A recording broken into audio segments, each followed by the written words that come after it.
Tim Polres Bangli akhirnya menemukan identitas warga negara asing WNA yang terjatuh terperosok di jurang di wilayah perbatasan Desa Daub dengan Banjarkuum, Desa Sukewana, Kecamatan Kintamani, Bangli.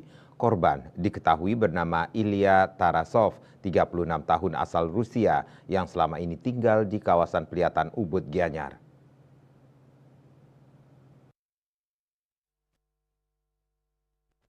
Kapolsek Kintamani Kompol Inengah Sukerne, Rabu 2 Oktober mengatakan, sebelumnya tim tidak menemukan identitas korban, namun setelah dilakukan pencarian, akhirnya identitas berupa SIM C ditemukan atas nama tersebut. Disebutkan WNA tersebut sebelumnya terjatuh saat naik sepeda motor di wilayah perbatasan Desa Daub dengan Banjarkuum, Desa Sukawana.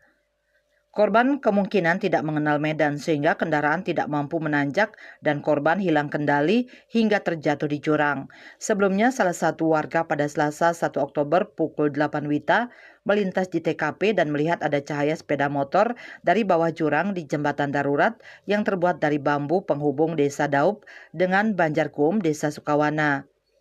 Kemudian warga tersebut berhenti dan melihat ke bawah jurang dan mendapati seorang WNA dan sepeda motornya di bawah jurang.